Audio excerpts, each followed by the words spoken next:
നടി ആക്രമിച്ച കേസിൽ നടൻ ദിലീപിനെ വെറുതെ വിട്ടു. ദിലീപിനെതിരായ ഗൂഢാലോചന കുറ്റം തെളിയിക്കാൻ പ്രോസിക്യൂഷന് സാധിച്ചില്ല. 1 മുതൽ 6 വരെയുള്ള പ്രതികൾ കേസിൽ കുറ്റവിമുക്തരെന്ന കോടതി. കുറ്റക്കാരെന്ന കോടതി. കൂട്ടബലാത്സംഗം ഉൾപ്പെടെ ഇവർക്കെതിരെ ചുമത്തിയ എല്ലാ കുറ്റങ്ങളും നിലനിൽക്കുമെന്ന് കോടതി അറിയിച്ചു. Pulsar Suni, Martin Antony, B Manikandan, VP Vijeesh, വടിവാൾ സലീം, പ്രദീപ് എന്നിവരാണ് ബലാത്സംഗ കേസിലെ പ്രതികൾ. എറണാകുളം പ്രിൻസിപ്പൽ സെഷൻസ് കോടതിയാണ് വിധി പറഞ്ഞത്. ജഡ്ജി ഹണി M വർഗീസാണ് കേസിൽ വിധി പറഞ്ഞിട്ടുള്ളത്. ശിക്ഷയിൽ വാദം 12-നാണ്. കുറ്റക്കാരെന്ന് കണ്ടെത്തിയ പ്രതികളെ ജയിലിലേക്ക് മാറ്റിയിട്ടുണ്ട്. കൂടുതൽ വിവരങ്ങളുമായി കൊച്ചിയിൽ നിന്നും രേഷ്മ ബാബു ചേരുന്നുണ്ട്. രേഷ്മ, നിർണായകമായ വിധി ഇപ്പോൾ പുറത്തു വന്നിരിക്കുകയാണ്. അതിൽ ദിലീപ് കുറ്റക്കാരനല്ല എന്ന് തെളിഞ്ഞിരിക്കുകയാണ്. മറ്റെന്തൊക്കെ നിരീക്ഷണങ്ങളാണ് കോടതിയുടെ ഭാഗത്തു നിന്നുണ്ടായത്?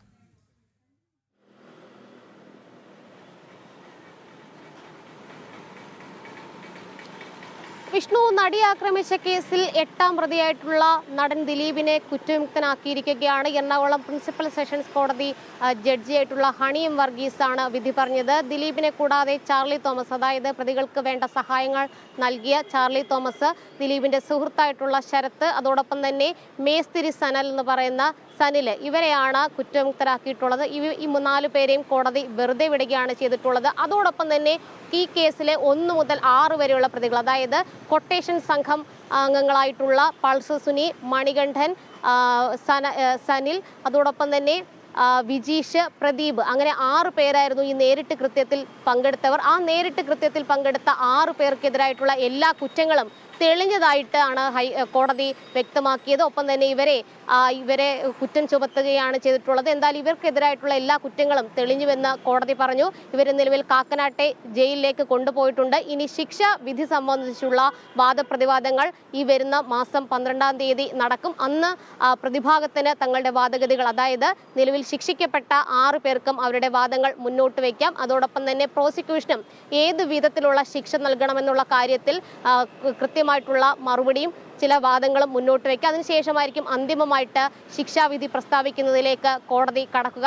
ഇന്ന് പ്രധാനമായിട്ടും ഈ ശിക്ഷ സംബന്ധിച്ചുള്ള കാര്യങ്ങളിലേക്കൊന്നും കോടതി കടന്നില്ല. മറിച്ച് കുറ്റക്കാരാണോ അല്ലയോ എന്ന കാര്യത്തിൽ മാത്രമാണ് കോടതി ഒരു തീരുമാനത്തിലേക്ക് എത്തിയത്. കൂട്ടബലാത്സംഗം ഉൾപ്പെടെയുള്ള എല്ലാ കുറ്റങ്ങളുമാണ് 1 മുതൽ 6 വരെയുള്ള പൾസർ സുനി അടക്കമുള്ള 6 പേർക്കെതിരെയും തെളിഞ്ഞിരിക്കുന്നത്. പക്ഷേ ദിലീപിനെതിരെ ചുമത്തപ്പെട്ട ഗൂഢാലോചന, പ്രേരണ, അതോടൊപ്പം തന്നെ തെളിവ് നശിപ്പിക്കൽ, കൂട്ടബലാത്സംഗം, ഇതടക്കമുള്ള വകുപ്പുകൾ അല്ലെങ്കിൽ അത് ചുമത്തപ്പെട്ട കുറ്റങ്ങളൊന്നും തന്നെ സംശയാതീതമായിട്ട് തെളിയിക്കാനായിട്ട് പ്രോസിക്യൂഷന് സാധിച്ചില്ല എന്നാണ് കോടതി വിലയിരുത്തിയത്. ഒപ്പം തന്നെ 4 പേരെയും വെറുതെ വിട്ടിരിക്കുന്നത്.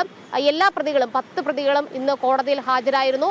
ദിലീപ് ഈ സംഭവത്തിന് ശേഷം, ഈ വിധി പ്രസ്താവത്തിന് ശേഷം മാധ്യമങ്ങളോട് പ്രതികരിച്ചത് അതീവ സന്തോഷത്തോടുകൂടി തന്നെയാണ്. ഒപ്പം തന്നെ മഞ്ജു വാര്യർക്കെതിരായിട്ടുള്ള ഗുരുതര പരാമർശവും ഉണ്ടാകുകയും ചെയ്തു. അതായത് മഞ്ജു വാര്യരാണ് ഈ സംഭവത്തിൽ ഒരു ക്രിമിനൽ ഗൂഢാലോചനയുണ്ട് എന്ന കാര്യം പരാമർശം നടത്തിയത്. അതിനുശേഷമാണ്, അവിടെ വെച്ചാണ് തനിക്കെതിരായിട്ടുള്ള ഗൂഢാലോചന തുടങ്ങിയതെന്നാണ് നടൻ പ്രതികരിച്ചിട്ടുള്ളത്. അത് മാത്രമല്ല, ഒരു ഉന്നത പോലീസ് ഉദ്യോഗസ്ഥയുടെ നേതൃത്വത്തിൽ ഒരു ക്രിമിനൽ പോലീസ് സംഘം ഒരു കഥ മെനഞ്ഞു, തനിക്കെതിരായിട്ട് തൻ്റെ കരിയർ നശിപ്പിച്ചു, ഇമേജ് നശിപ്പിച്ചു, തൻ്റെ ജീവിതം ഒന്നാകെ നശിപ്പിക്കുന്ന കാര്യങ്ങളിലേക്ക് പോയി. ചില മാധ്യമങ്ങളും അതിന് കൂട്ടുനിന്നു എന്നതടക്കമുള്ള ഗുരുതരമായിട്ടുള്ള പരാമർശങ്ങൾ ദിലീപിൻ്റെ ഭാഗത്തു നിന്നും ഇന്ന് പ്രതികരണം എന്നുള്ള രീതിയിൽ ഉണ്ടാകുകയും ചെയ്തു. എന്തായാലും അതിനുശേഷം ദിലീപ് അഭിഭാഷകരുടെ ഓഫീസിലേക്ക് പോവുകയൊക്കെ തന്നെ ചെയ്തു. എന്തായാലും അതിജീവിത പ്രതികരിക്കാനൊന്നും തയ്യാറായിട്ടില്ല. പക്ഷേ പ്രോസിക്യൂഷന് വലിയൊരു തിരിച്ചടിയാണ് ഈ കേസിൽ നേരിട്ടിരിക്കുന്നത്. കാരണം കൃത്യത്തിൽ നേരിട്ട് പങ്കെടുത്ത ആളുകളെ മാത്രമേ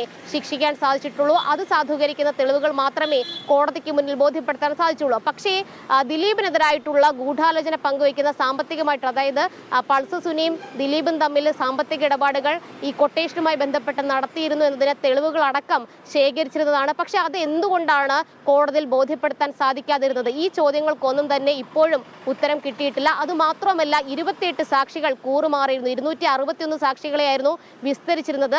അതിൽ ആദ്യഘട്ടത്തിൽ അന്വേഷണ സംഘത്തിന് മുന്നിൽ ദിലീപും അതിജീവിതയും തമ്മിൽ വ്യക്തിവിരോധമുണ്ട്, വൈരാഗ്യമുണ്ട് എന്ന് മൊഴി പറഞ്ഞ മിക്ക സിനിമാ മേഖലയിലുള്ള ആളുകളും ദിലീപിന്റെ സുഹൃത്തുക്കളും പിന്നീട് മൊഴി മാറ്റി. അങ്ങനെ 28 സാക്ഷികൾ കൂറുമാറിയതും വലിയൊരു പ്രതിസന്ധി പ്രോസിക്യൂഷന് മേൽ സൃഷ്ടിച്ചിരുന്നു. എന്തായാലും സർക്കാരിന് ഇക്കാര്യത്തിൽ പരാജയം സംഭവിച്ചിരിക്കുന്നു. പ്രോസിക്യൂഷന് വൻ പരാജയം നേരിട്ടിരിക്കുന്നു. നിലവിൽ പ്രോസിക്യൂഷൻ തീരുമാനിച്ചിരിക്കുന്നത് അപ്പീൽ ഹൈക്കോടതിയിൽ നൽകുവാൻ വേണ്ടിയിട്ടാണ്. അതായത് വെറുതെ വിട്ട 4 പ്രതികൾക്കും ആ ഒരു നടപടി ചോദ്യം ചെയ്തുകൊണ്ട്, കീഴ്ക്കോടതിയുടെ നടപടി ചോദ്യം ചെയ്തുകൊണ്ട് ഉടൻ തന്നെ ഹൈക്കോടതിയെ സമീപിക്കുമെന്നാണ് മന്ത്രി പി രാജീവ് വ്യക്തമാക്കിയിരിക്കുന്നത്. എന്തായാലും നിലവിൽ 8ാം പ്രതിയായിട്ടുള്ള ദിലീപിനെ കുറ്റമുക്തനാക്കി എന്നുള്ളതാണ് ഈ കേസിലെ ഏറ്റവും പ്രധാനപ്പെട്ട ഘടകം. കാരണം ദിലീപ് ഈ കേസുമായി ബന്ധപ്പെട്ട് അറസ്റ്റിലാകുന്നതോടുകൂടിയാണ് കേസിന്റെ ഒരു മാനം തന്നെ മറ്റൊരു രീതിയിലേക്ക് മാറുന്നത്. പിന്നീട് തുടരന്വേഷണം ഉണ്ടാകുകയും ദിലീപും പൾസർ സുനിയും തമ്മിൽ ബന്ധിപ്പിക്കുന്ന ചില തെളിവുകൾ തുടരന്വേഷണത്തിൽ പോലീസ് ശേഖരിക്കുകയും ചെയ്തു. അതിനിടയിൽ വധശ്രമ ഗൂഢാലോചന അടക്കം ഉണ്ടായി എന്നുള്ള കാര്യങ്ങളും കുറ്റപത്രത്തിൽ ഉൾപ്പെടുത്തിയിരുന്നു. എന്തായാലും ഈ കുറ്റങ്ങളൊന്നും തന്നെ തെളിയിക്കാനായിട്ട് പ്രോസിക്യൂഷന് അഭിഭാഷകർക്ക് സാധിച്ചില്ല എന്ന്, അക്കാര്യത്തിൽ പ്രോസിക്യൂഷൻ പരാജയപ്പെട്ടു എന്നാണ് ഇന്ന് വിധി പ്രസ്താവത്തിനിടെ ഹണി എം വർഗീസ് പറഞ്ഞത്. വിഷ്ണു, അത് തന്നെയാണ് നടി ആക്രമിച്ച കേസിൽ 1 മുതൽ 6 വരെയുള്ള പ്രതികൾ കേസിൽ കുറ്റക്കാരെന്ന് കോടതി അറിയിച്ചിരിക്കുകയാണ്. ഒപ്പം തന്നെ നടൻ ദിലീപിനെ കുറ്റവിമുക്തനാക്കിയിരിക്കുന്നു.